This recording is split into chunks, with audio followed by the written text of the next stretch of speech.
Bismillahirrahmanirrahim. Assalamualaikum warahmatullahi wabarakatuh.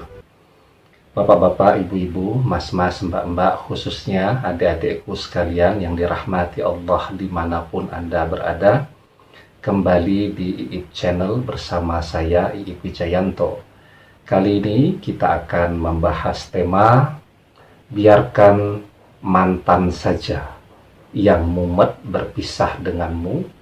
Kamu lakukan ini agar tetap fokus menjalani hidupmu, ya. Nah, ketika Anda dikhianati, Anda yang ditinggalkan, sudah barang tentu Anda jadi mumet, ya. Jadi pusing, bahkan stres, penasaran, sedih, macem-macem lah. Rasanya campur aduk, ndak karu-karuan. Mungkin Anda bertanya-tanya, apakah mantan juga mengalami hal yang sama atau tidak pada saat ini? Apalagi sekarang dia sudah punya seseorang yang baru.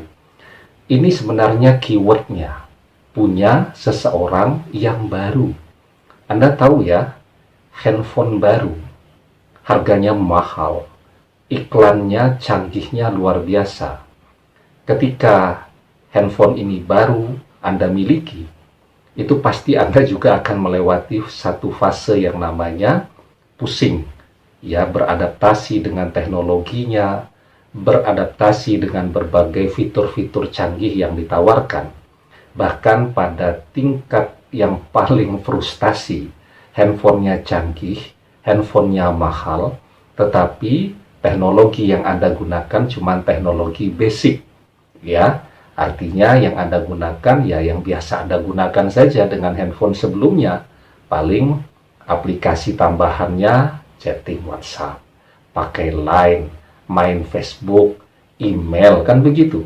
Sementara fitur-fitur canggih yang membuat handphone itu menjadi mahal malah tidak Anda gunakan karena kegagalan beradaptasi dan malas untuk belajar lagi, ya. Nah, yang namanya manusia ketika beradaptasi dengan sebuah wahana atau sebuah benda atau beradaptasi dengan lingkungan, dengan orang yang baru, itu mesti akan mengalami fase stres, ya.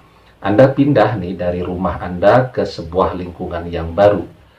Apa yang harus dilakukan? Ya, sowan dulu ke pengurus lingkungan, ya. Setelah itu berusaha berkenalan dengan tetangga. Ada yang berhasil, tetapi juga banyak yang gagal beradaptasi. Sehingga ketika ya sudah menjalani setahun, 2 tahun, mulai berpikir untuk pindah ke tempat yang lain lagi, atau kembali ke kampungnya yang lama, ya, di mana mereka bisa diterima dengan lebih baik, ya. Nah, jadi ya, saat ini sebenarnya ketika mantan Anda menemukan seseorang yang baru, saya bilang tadi keywordnya seseorang yang baru. Yang baru artinya dia juga sedang belajar, sedang berusaha memahami, sedang berusaha untuk beradaptasi. Ada yang berhasil, tetapi yang gagal jumlahnya lebih banyak lagi, ya. Karena itu orang lebih suka, misal dia biasa menggunakan satu merek handphone. Handphonenya sudah ketinggalan zaman, ganti handphone, biasanya dia tetap memilih handphone yang dikeluarkan dari pabrik yang sama. Ada pertambahan teknologi, tetapi secara umum penggunaannya tetap sama, ya. Artinya apa? Artinya sesungguhnya beradaptasi dengan seseorang yang sudah kita kenal baik itu jauh lebih mudah, jauh lebih ringan daripada beradaptasi dengan seseorang yang sama sekali baru, ya. Orang itu sebulan 2 bulan masih kelihatan sabar, masih kelihatan perhatian, masih kelihatan tidak egois, dan seterusnya. Itu paling kuat dia ngampet itu selama 2 bulan. Setelah 2 bulan nanti akan mulai kelihatan karakter-karakter aslinya. Ternyata pemarah, ternyata sangat egois, ternyata tidak perhatian, ternyata suka selingkuh juga, dan seterusnya tadi. Dan disitulah kemudian lingkaran stres itu ya akan menentukan apakah dia running terus atau dia gagal ya.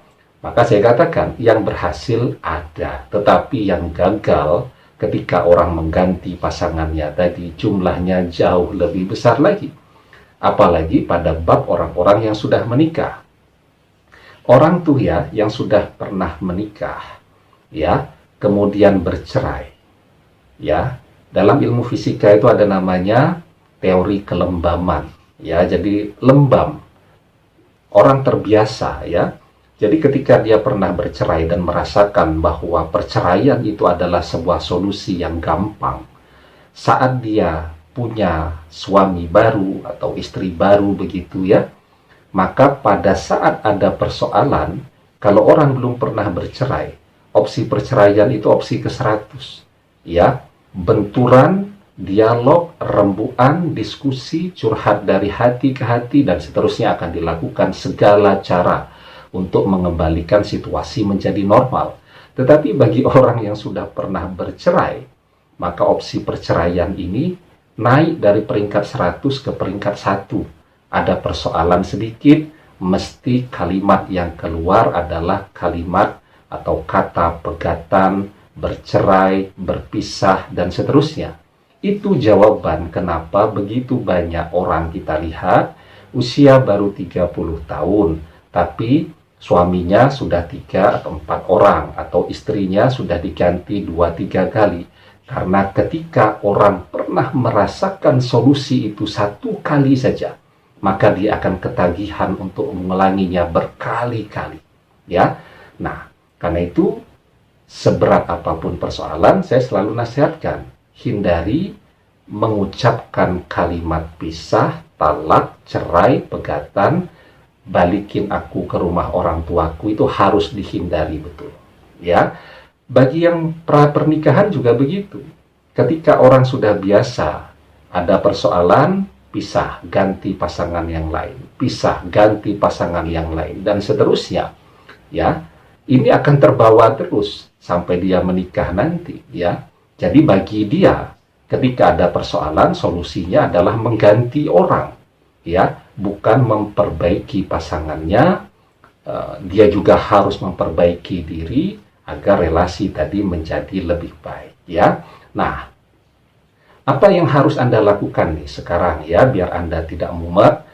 Artinya kan, seperti yang saya jelaskan, sesungguhnya saat ini mantan Anda juga sedang mumet. Ya, jadi biarkan dia saja yang mumet karena masih penasaran juga dengan Anda. Bagaimana dia tidak mumet kalau melihat Anda tenang-tenang saja, Anda tidak sedih, Anda tidak stres, karir Anda jalan terus, kan begitu ya.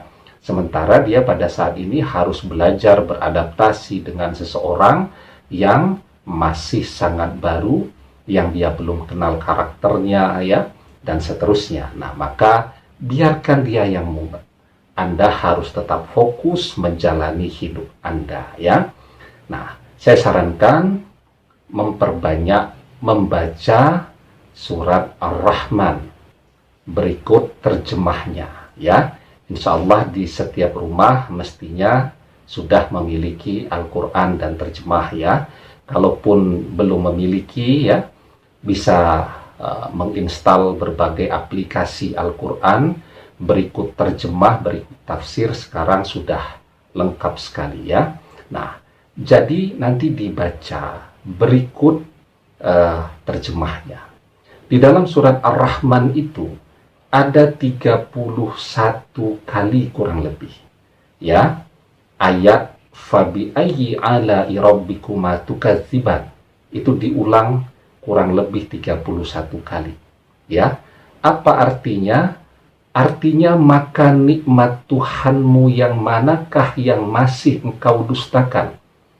Itu 31 kali kurang lebih diulangi. Artinya apa? Itu teguran untuk kita. Ya, kita ini kurang bersyukur.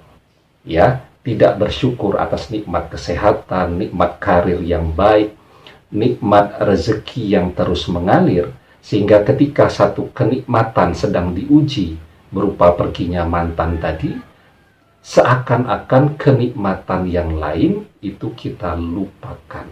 seakan-akan kenikmatan yang lain itu tidak pernah ada. Ya, karena itu agar hati Anda jernih, pikiran Anda terang, dan Anda bisa fokus menjalani hidup Anda, saya sarankan memperbanyak membaca surat Ar-Rahman. Ya, insyaallah kalau setiap hari Anda baca, insyaallah tidak lama itu membacanya ya. Berikut terjemahannya, Anda resapi betul apa pesan yang ada di dalam surah tersebut. Insyaallah dengan izin Allah, hati Anda akan menjadi tenang, menjadi orang yang lebih pandai bersyukur dengan keadaan yang kita jalani pada saat ini. Kalau kita pandai bersyukur, insya Allah kenikmatan itu akan Allah perbanyak untuk kita. Termasuk kenikmatan yang sedang diuji tadi, perginya mantan. Ini akan Allah tambahkan dengan kenikmatan yang lebih banyak lagi di kemudian hari. Bisa jadi dengan kembalinya mantan kepada kita. Bisa jadi dengan Allah gantikan dengan yang lebih baik lagi daripada mantan. La in sakartum la'azidannakum wa la in kafartum inna azabil lasyadid. Ya, demikian semoga bermanfaat. Wallahu a'lam bissawab, billahi taufik wal hidayah. Wassalamualaikum warahmatullahi wabarakatuh.